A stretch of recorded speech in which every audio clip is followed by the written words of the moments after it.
Rogue trader.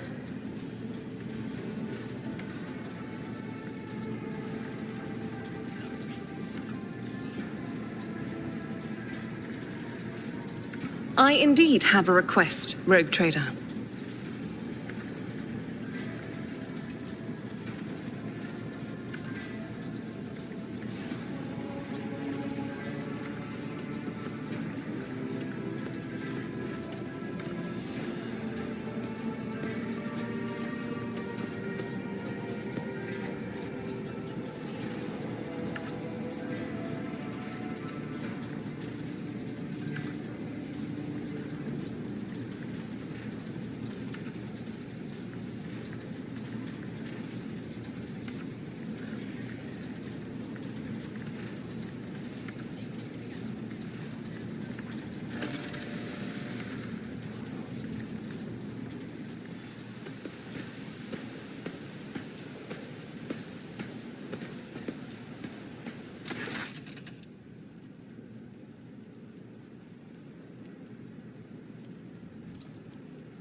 Greetings.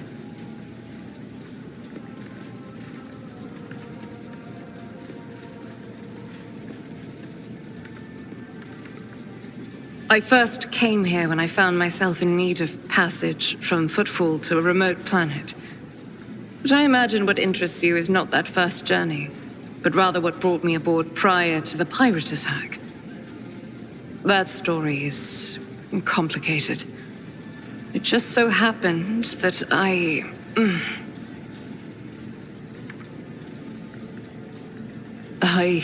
made a mistake. In a moment of laxity, I was ambushed by the accursed followers of the archenemy. I was badly wounded. Lady Theodora came to my aid and brought me aboard her ship, while her crew attended to me in my weakened state. It all happened not too long ago. I'd barely recovered from my wounds when the pirates struck. Truly, the servants of evil know no rest. There is no place where we can be safe from their machinations.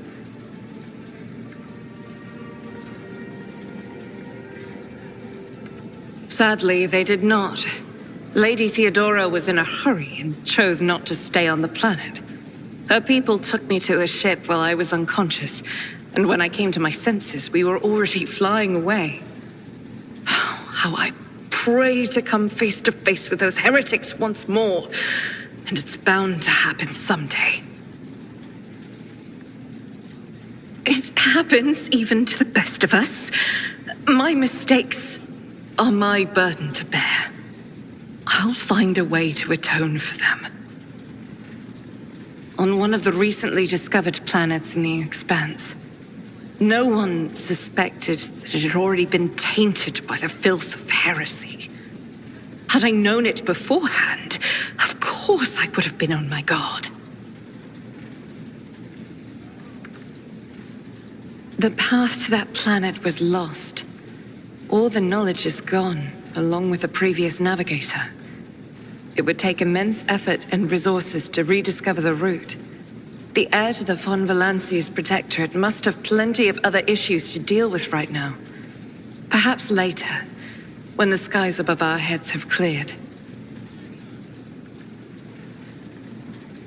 I hadn't been here that long. Just one journey from Footfall, and the other journey, the majority of which I spent in the confines of the medbay. I can't tell you much about the first voyage. I was more focused on prayers and ruminations than on the people around me, or the journey itself.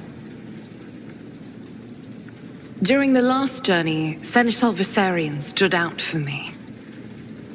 He came by several times to ask about my health.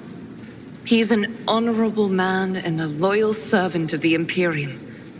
I think he is as meticulous in his inspections of the logistics systems as he is in his inquiries about the health of the occasional sister of battle aboard the ship.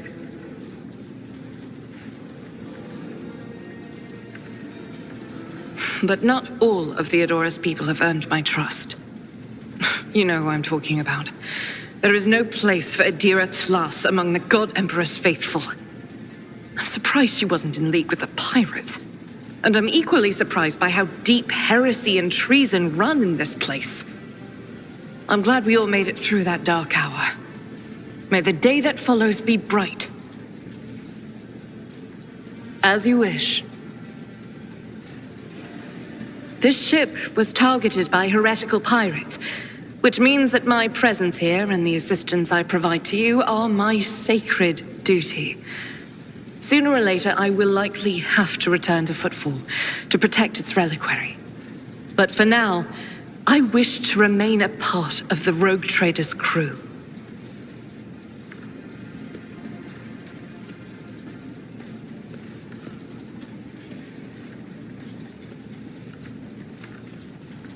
About me? I am the Emperor's daughter and his servant. What else is there to tell about me? Gladly, there are none more faithful to the God Emperor than my sisters. We fight against his enemies by the will of the Holy Ecclesiarchy. I beg your pardon, rogue trader. Here I am talking about what every lesser noble in the Imperium knows. So what exactly are you interested in hearing about?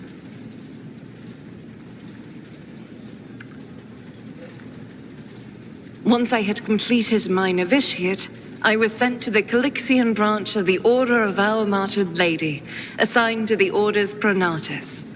The Order's mission is vital and noble. The Sisters Pronatus protect great relics of the Imperium.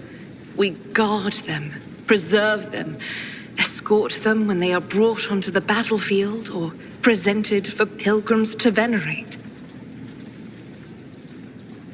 And we seek out the relics that have been lost. Neither a coven of heretics nor the most wicked death world can deter Sisters Pronatus when their goal is to return a piece of the great legacy of the Imperium into the hands of the faithful. Don't let the name deceive you. The Order's militant trains sisters to march onto the battlefield as an army. That does not make sisters who belong to the non-militant orders timid and helpless. Both the solace-bringing sisters Hospitaller and the enlightened sisters Dialogus know how to greet enemies of humanity. Their dialogue with heretics is usually quite short, with the last word being a bolter discharge. And my order has all the more reason to be known for the martial prowess of its sisters. We are the keepers of the Imperium's relics. What would become of our blessed hero's legacy if the sisters Pronatus could not protect it?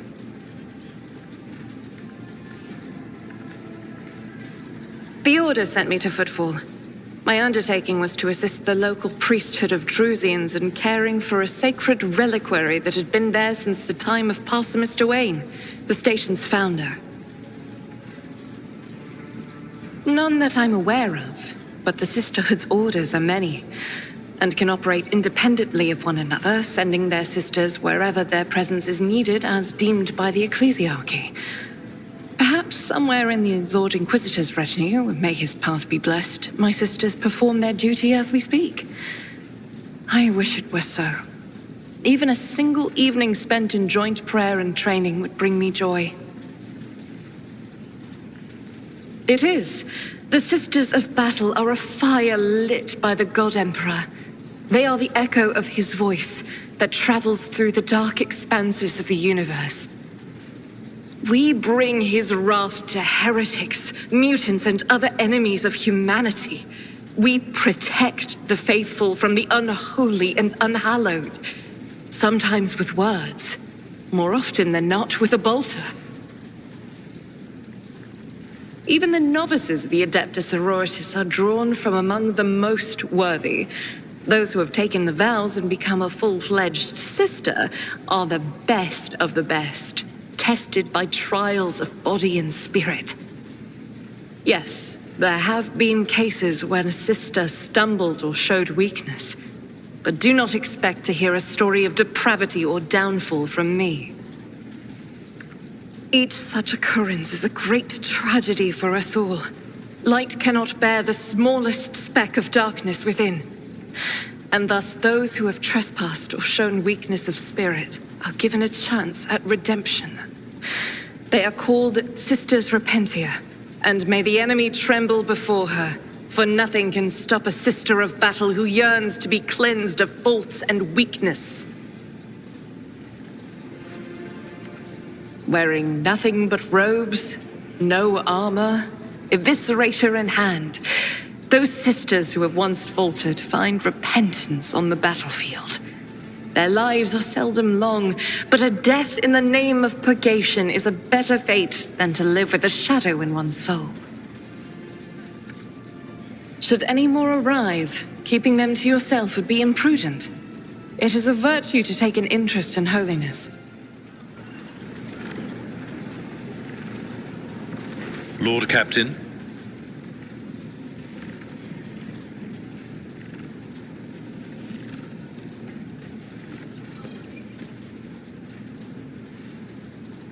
A noble aspiration, Lord Captain. I am ready to acquaint you with all the particulars that interest you.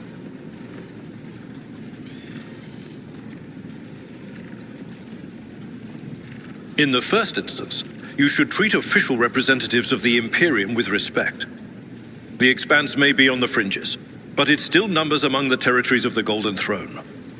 The arrival of the Lord Inquisitor has turned the Coronis Expanse into a less wild and uncontrolled region, to the regret of some individuals who had grown inured to the local lawlessness. Rogue traders such as yourself are also servants of the Imperium. They have been accorded special rights and powers. They wield immense authority within their territory, and they enjoy absolute respect in other parts of the Expanse. The most powerful of them are Caligos Winterscale and Incendia Bastal Chorda. Tread carefully when dealing with either of them. If we are to speak of unclaimed territory, which is what Footfall is, Among the scum that dwells on that handful of asteroids, there are 3 factions that wield considerable influence in the sector. The first is the Kazbala Commission, organized crime in its most primitive form. It holds sway over the Liege of Footfall and has links to rogue trader Winterscale. The second faction is an offshoot of our shining ecclesiarchy, followers of St. Drusus. They are actively building their forces and hold influence over rogue trader Chorda. And finally, the third faction, the Explorators, a wing of the Adeptus Mechanicus. They are willing to die and kill for the secrets of the ancient technological heresies that are hidden among the stars of the Coronis Expanse. This is a topic for an official briefing, not a casual conversation. But I will try to answer succinctly. And if you permit, in my own words, the Coronis Expanse is considerably removed from the heart of the Imperium. This means that local warp routes become useless within months. Established pathways are regularly subject to attacks from all kinds of rabble. And in the only major port, the Imperium's frigates find themselves moored alongside pirate vessels. Until recently, the Coronis Expanse could hardly have been called a region of the Imperium. The situation has changed with the arrival of the Lord Inquisitor, but not by much. This place operates under its own rules, you see. More radical, so to speak. But ones that allow for a non-standard approach where there is a promise of victory. The Coronis Expanse is considered rogue trader territory for a reason. Only rogue traders have sufficient military might, audacity, and the rights granted them by the warrant to survive the leap into the unexplored part of the Expanse, and in the event of a successful outcome, to hold on to whatever they manage to capture on the frontier. You know, Lord Captain, I am no admirer of fine art. But when we next find ourselves in a civilized port, with time to spare, I will promptly find an artist and commission a portrait of the individual to whom you refer, with a hole between the eyes. Conrad Voigtveer. That he committed his treachery and escaped with his life was an unforgivable oversight. We both served Lord Captain Theodora for many years, and we never saw eye to eye. He was brash. He was never afraid of assuming responsibility, and he willingly took on difficult tasks. I am loath to admit it, but the Von Valencius Protectorate continues to reap the fruits of his labors to this day. His service always garnered my respect. But everything else about him made me want to wring the neck of that two-faced snake.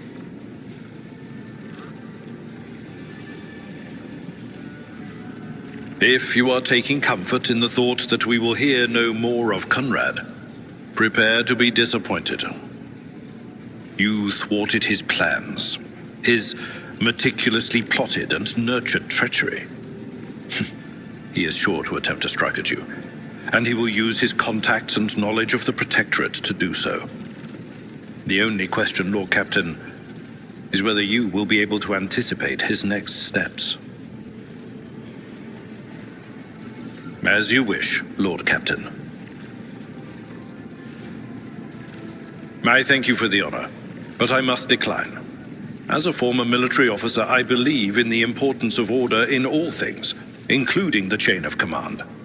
You are the Lord Captain, my direct superior. I am not prepared to address you in any way other than as regulation dictates. As you wish, Lord Captain. What would you like to know? I am a widower. I am a father of 4, and if my information is not outdated, a grandfather of 11. My family lives on Dargonus. None of my children express any eagerness or aptitude for serving aboard ship, and I would hardly have insisted that they follow in my footsteps. I used to be an officer in the Navis Imperialis. No, I used to be is not quite right. It was not simply a job. It was my calling, the essence of my life. I was proud to serve Lord Captain Theodora, but in my heart and mind, I'm still an officer of the Imperium. I met Lord Captain Theodora on a mission where the Imperial Navy was providing reinforcement to the rogue traders' army on one of the frontier worlds. Our acquaintance was not easy. Working with people outside the Navy hierarchy has never been my strong suit. It was to my great surprise then that after the mission's completion, I received a referral to leave my service in the Navy and join the rogue traders' personal council. It was a difficult choice for me, but I saw in the offer a chance to serve the interests of humanity even more effectively than in the Navis Imperialis. You do not need me to tell you just how remarkable a person Lord Captain Theodora was. I recognized her at once as a true leader and formidable creative force, one who had built a protectorate amidst the dangers and wildness of the expanse. What? Lord Captain, any allegations of improper feelings or unsanctioned relations are utterly baseless and bordering on the insulting. Utterly baseless. You could say there was no one among the naval command who was willing to impede the wishes of the rogue trader. To do so would be to risk their own position and their relationship with Theodora. Well, the Lord Captain possessed certain contacts in the Imperial Navy. Contacts which she used to request help during the conflict on the border world, and which enabled her to make me an offer that resulted in my joining her retinue. The Navis Imperialis is an ancient institution with its own mandates and muster lists. On occasion, in the heat of an official briefing or an informal discussion, I violated those rules, determined to press my point. It is challenging to choose the words to accurately express my opinion on a situation or the actions of others that do not sound overly scathing or confrontational. Many in command were inclined to view my manner of speaking as unbefitting a person of my rank. Of course. Lord Captain,